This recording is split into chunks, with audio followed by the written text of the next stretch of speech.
Muhasabah Cinta, Hamidah Apriyani.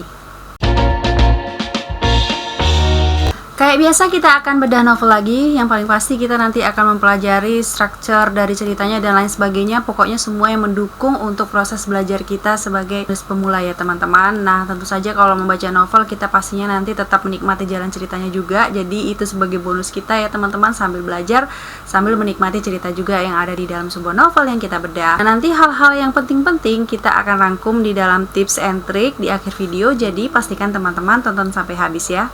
Judul bukunya Muhasabah Cinta dan ini dituliskan oleh Hamidah Apriyani. Ini diterbitkan oleh Lovrins. Jadi teman-teman yang sering menonton bedah buku belajar nulis di channel ini pasti tidak asing lagi dengan penerbit Lovrins ya. Tetapi untuk khusus buku Muhasabah Cinta ini akan kita bahas juga bagaimana penampilan bukunya ya, mulai dari covernya. Teman-teman lihat di sini, mungkin ini pemilihan warnanya cukup menonjol ya. Ini ada siluet-siluet gambar dari karakter-karakter yang ada di dalam bukunya gitu. Jadi menurut aku covernya sih udah oke lah ya. Kemudian layoutnya juga ya bisa dibilang cukup lumayan lah ya. Dan yang paling penting ini sebenarnya bahan bukunya untuk Lovrins ya, bahan untuk kertasnya dan lain sebagainya ini merupakan standar lah ya, dan semoga selalu seperti ini kualitas dari Lovrins ya teman-teman. Bagi teman-teman yang ingin mengetahui lebih lanjut lagi mengenai penerbit Lovrins, langsung aja cek ke media sosial Lovrins. Semua nanti alamatnya sudah aku letakkan di description box ya.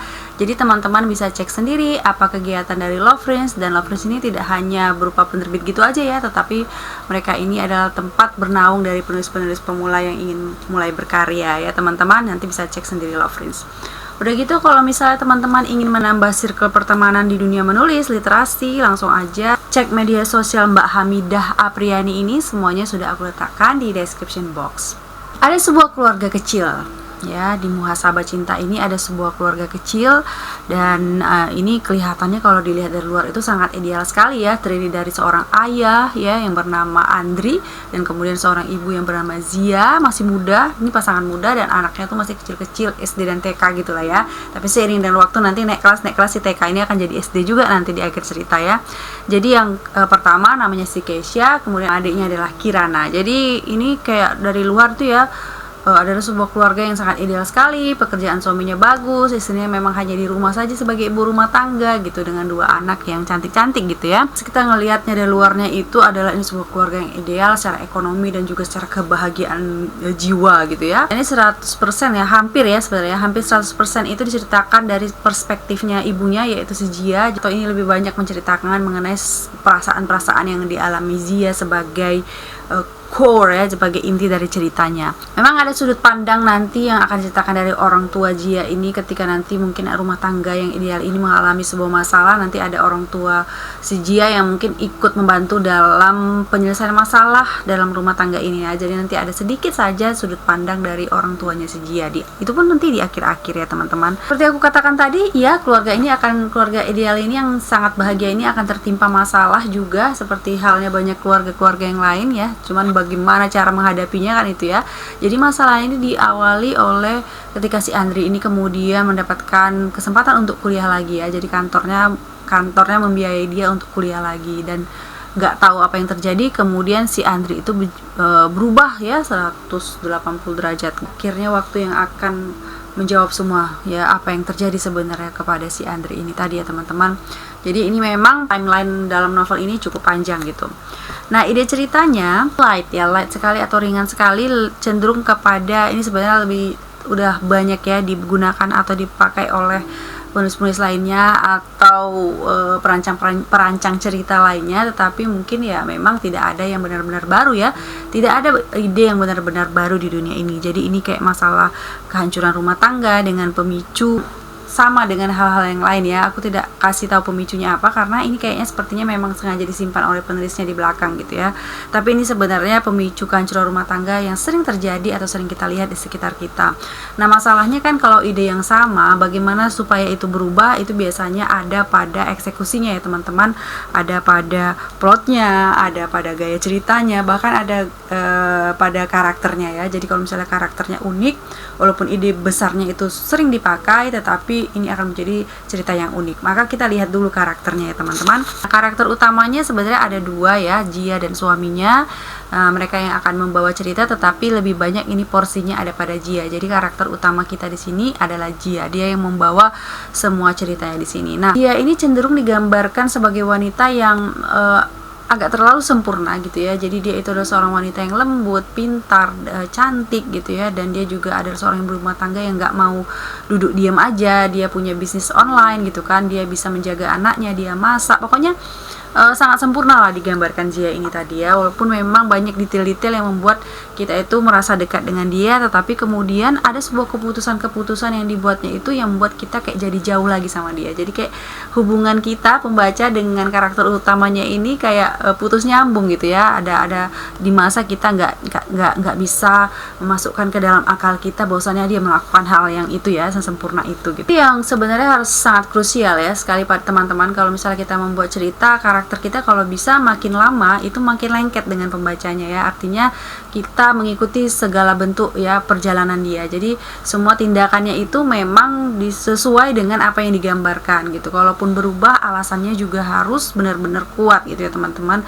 Begitu juga dengan Andri. Nah, Andri ini adalah satu karakter utama yang mungkin di sini adalah antagonisnya ya. Bahwasannya kan si Jia ini dia mau rumah tangga yang baik ya, rumah tangga yang sangat bahagia gitu. Tetapi kemudian Andri berubah, dan perubahan si Andri ini karena dia menjadi misteri dari dalam cerita, sehingga kita juga kurang dekat dengan si Andre dan kita kurang paham kenapa dia kok menjadi pribadi yang berubah gitu ya, sangat penyayang sekali, tetapi kemudian nanti dia jadi sosok yang tukang pukul. Nah, di situ kita yang kurang dapat jembatannya, yang kurang dibuat jembatannya, kenapa jadi tiba-tiba tukang pukul. Paling tidak kalau misalnya orang yang telah berkhianat dengan rumah tangganya pasti mungkin hanya cuek gitu ya, tapi kenapa dia jadi tukang pukul? Nah, itu ya mungkin kurang jembatan yang dibangun ya. Nah, itu untuk membangun jembatan alasan itu sebenarnya ada di dalam plot.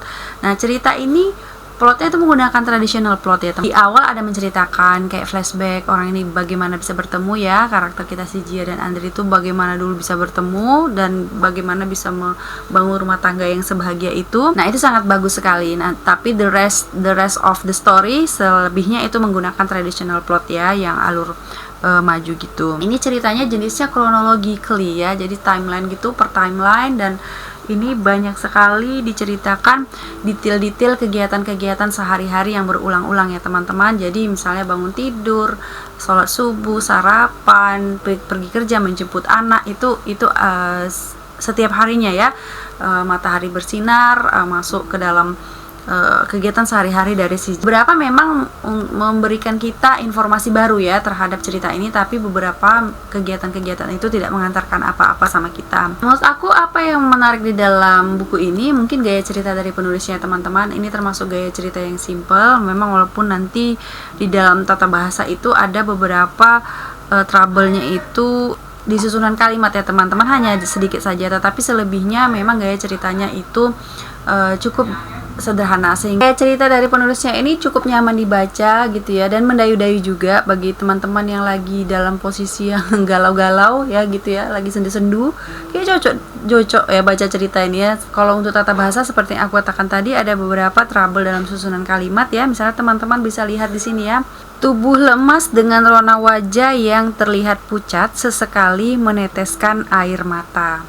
Jadi kan kita harus lihat subjeknya ya teman-teman, dan kita lihat apakah dia nyambung dengan predikatnya. Nah, kita kalau membuat kalimat majemuk tuh harus hati-hati ya teman-teman. Kita harus ingat apa sih subjeknya gitu ya. Jadi kalau subjeknya ini sebenarnya kan tubuh lemas ya. Tubuh lemas dengan rona wajah yang terlihat pucat, itu adalah subjeknya. Tubuh lemas dengan rona wajah yang terlihat pucat sesekali. Nah, predikatnya meneteskan air mata. Yang meneteskan air mata apakah tubuh lemas kan gitu ya teman-teman. Yang meneteskan air mata tentu saja mata kita ya teman-teman, bukan tubuh lemas ataupun bukan rona wajah yang terlihat pucat itu. Nah, ada lagi saya menemukan hal yang mirip dengan itu ya. Rumah saya ribut sekali ya teman-teman, maaf, ini ada dalam sebuah gang. Ya, jadi satu lagi saya temukan ya, wajah yang sudah tidak muda lagi itu terus merapalkan doa. Wajah yang sudah tidak muda lagi itu kan subjeknya ya teman-teman. yang merapalkan doa itu kan bukan wajah ya teman-teman. Yang merapalkan doa itu adalah orang, bukan wajahnya ya.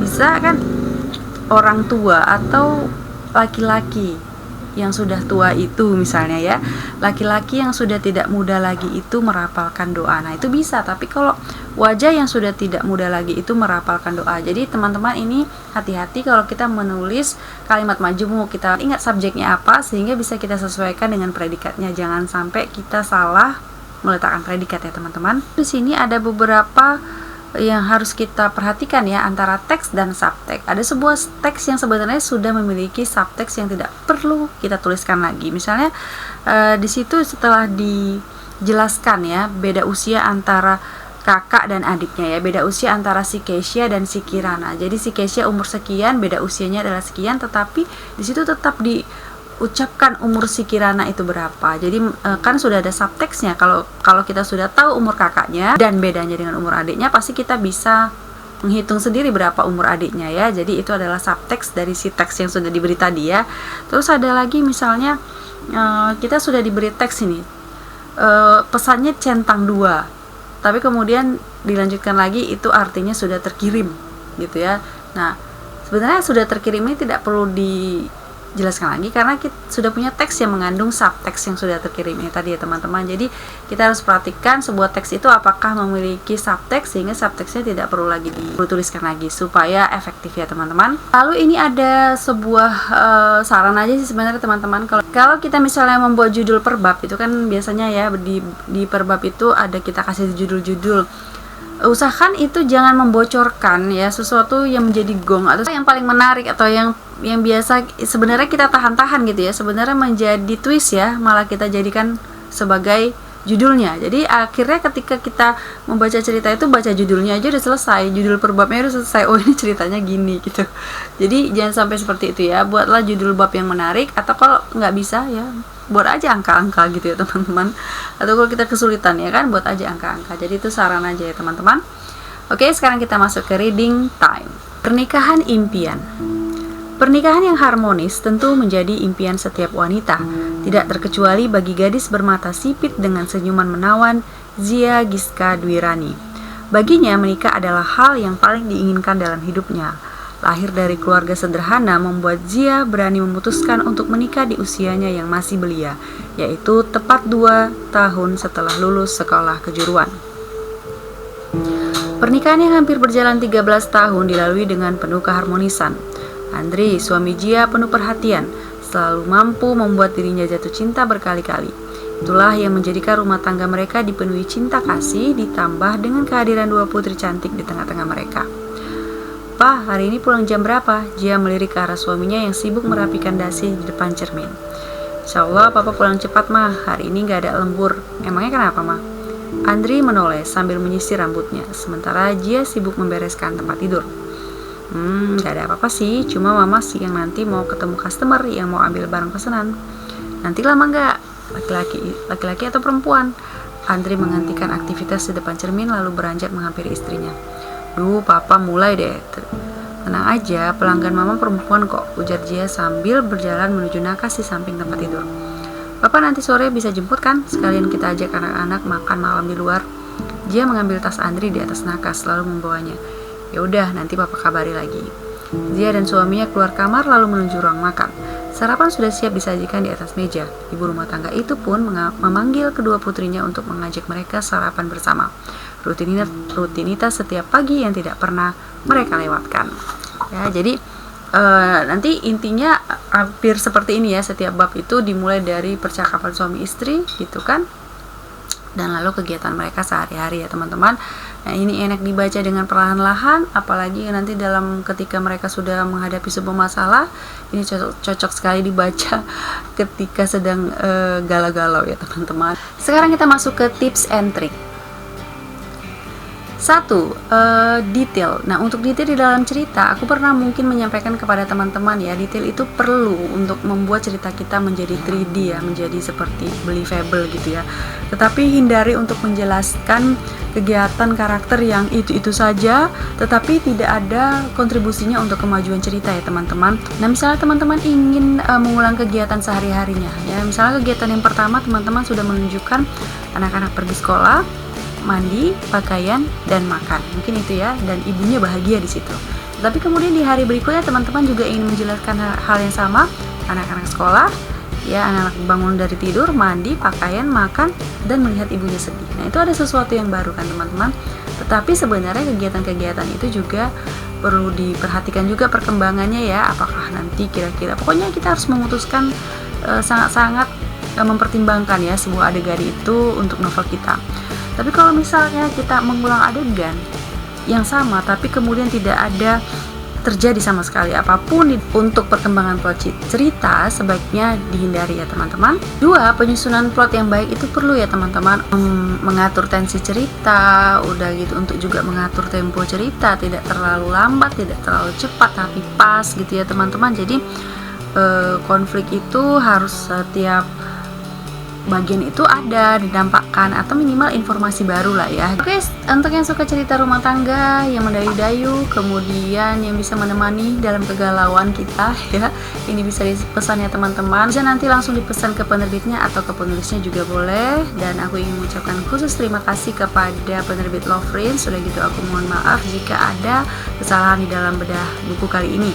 Aku juga ingin mengucapkan terima kasih banyak kepada teman writer semua sudah mau nonton video ini sampai habis. Semoga bermanfaat, tetap semangat menulis ya teman-teman. Kalau misalnya suka video ini jangan lupa kasih suka, udah gitu komentari, udah gitu bagikan, udah gitu jangan lupa juga berlangganan ya teman-teman. Kalau sudah berlangganan jangan lupa juga tekan tombol notifikasinya supaya nanti kalau ada video baru teman-teman langsung tahu. Sehat selalu teman-teman, see you.